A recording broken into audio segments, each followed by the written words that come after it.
Самый правдивый человек на земле. Маленький старичок с длинным носом сидит у камина и рассказывает о своих приключениях. Его слушатели смеются ему прямо в глаза. Ай да Мюнхгаузен! Вот так барон! Но он даже не смотрит на них. Он спокойно продолжает рассказывать, как он летал на Луну, как он жил среди трехногих людей, как его проглотила огромная рыба, как у него оторвалась голова.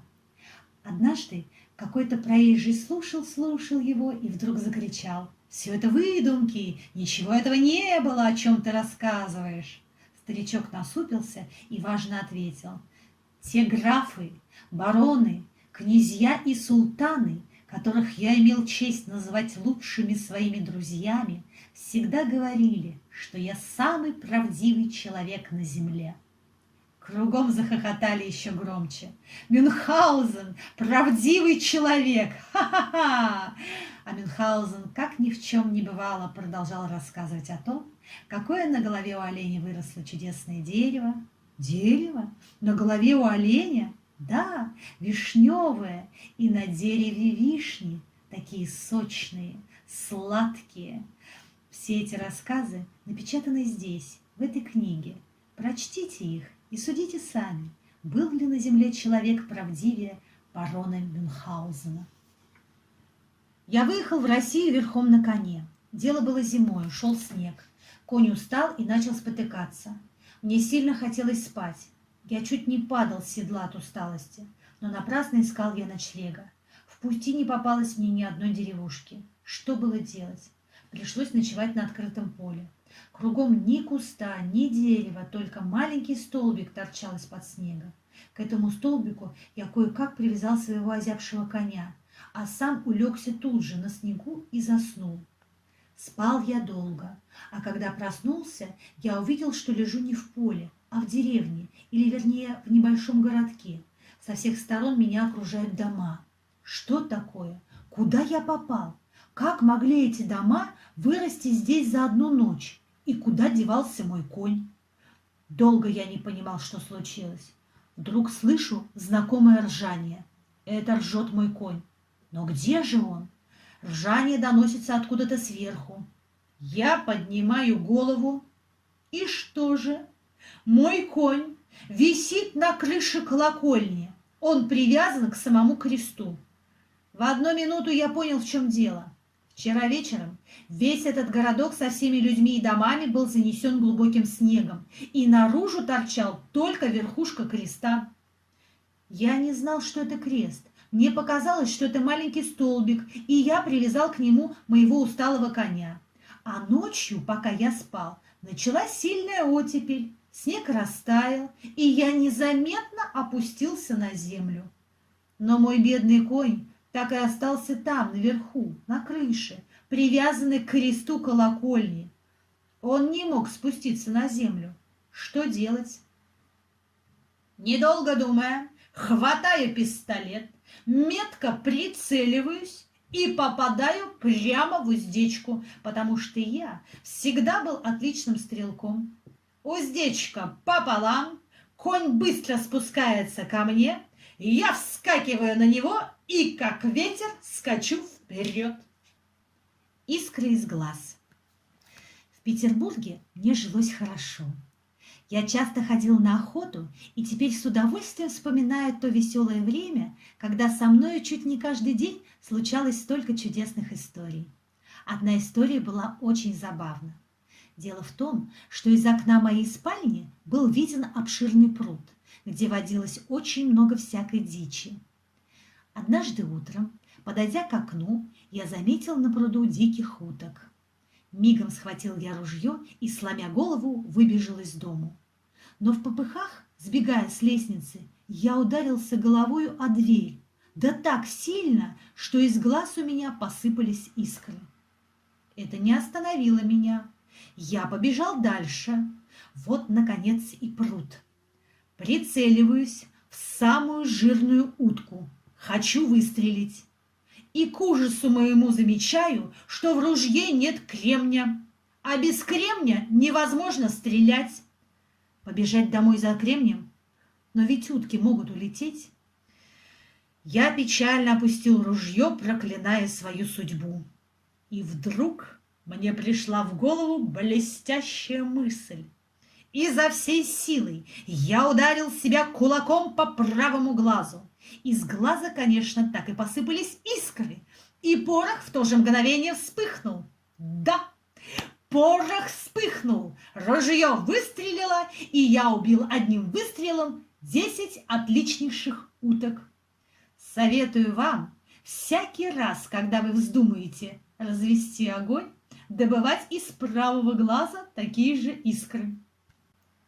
Необыкновенный олень. Впрочем, со мной случались чудеса и почище. Иду я как-то по лесу и угощаюсь сладкими сочными вишнями, которые купил по дороге. И вдруг прямо передо мной олень. Стройный, красивый, с огромными ветвистыми рогами. А у меня, как назло, ни одной пули. Олень стоит и преспокойно глядит на меня, словно знает, что у меня ружье не заряжено.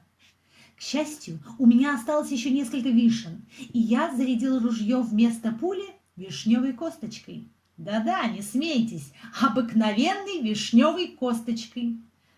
Раздался выстрел, но олень только головой помотал. Косточка попала ему в лоб и не причинила никакого вреда. В одно мгновение он скрылся в лесной чаще. Я очень жалел, что упустил такого прекрасного зверя.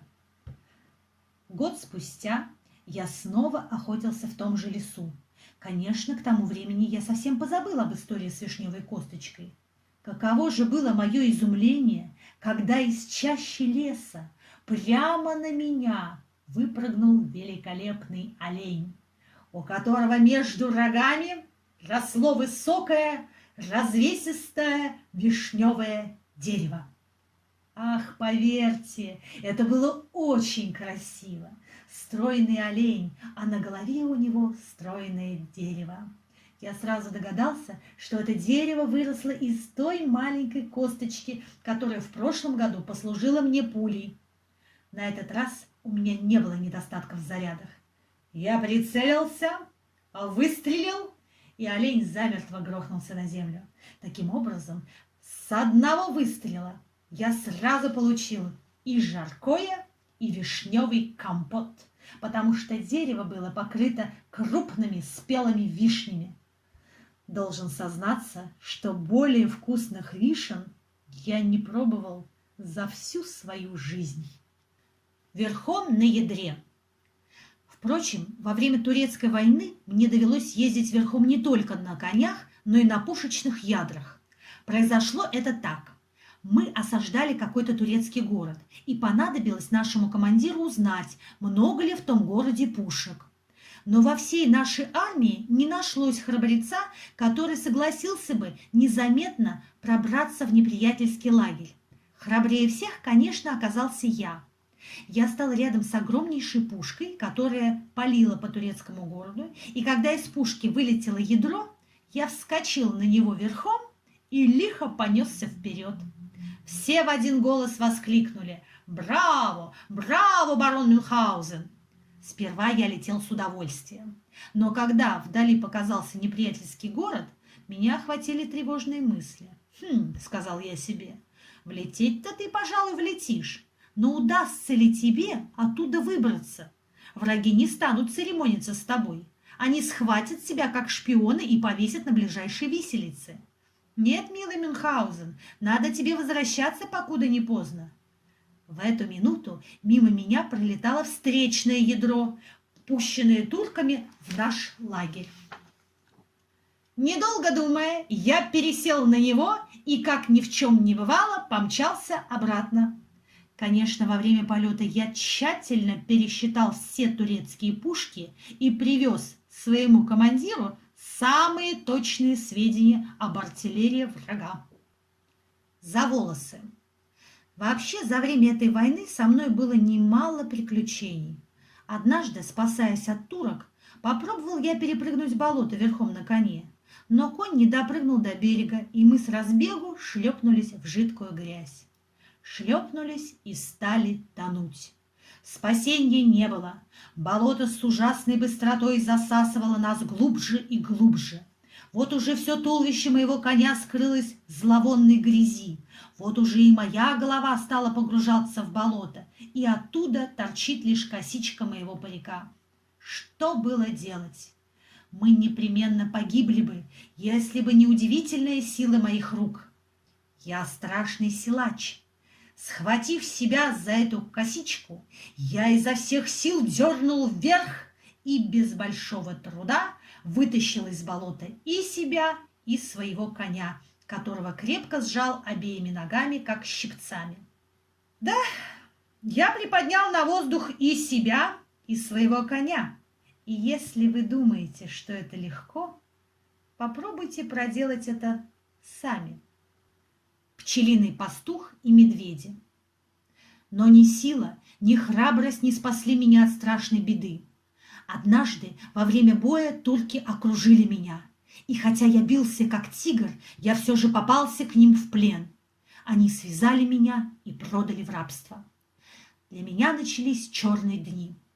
Правда, работу мне давали нетрудную, но довольно скучную и надоедливую. Меня назначили пчелиным пастухом. Каждое утро я должен был выгонять султановых пчел на лужайку, пасти их весь день, а вечером загонять обратно в ульи. Вначале все шло хорошо, но вот как-то раз, пересчитав своих пчел, я заметил, что одной не хватает.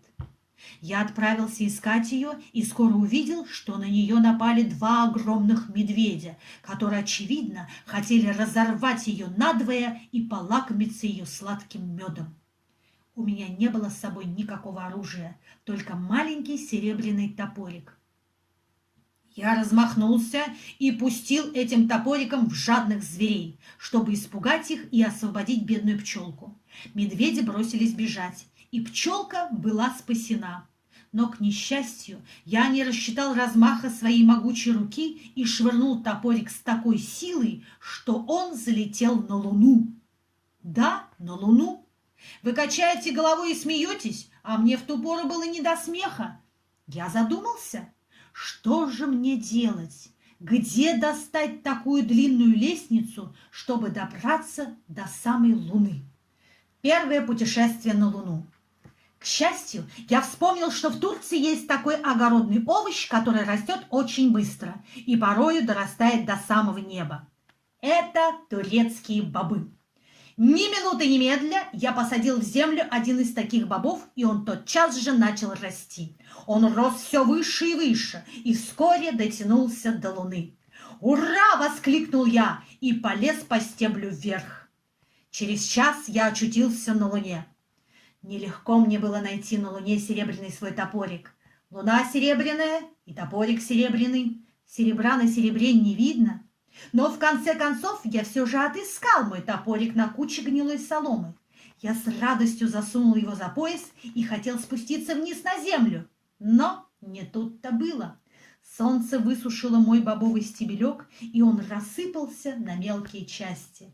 Увидя это, я чуть не заплакал от горя. Что делать? Что делать? Неужели мне никогда не вернуться на землю? Неужели я так и останусь всю жизнь на этой постылой луне? О нет, ни за что! Я подбежал к соломе и начал вить из нее веревку. Веревка вышла не длинная, но что за беда?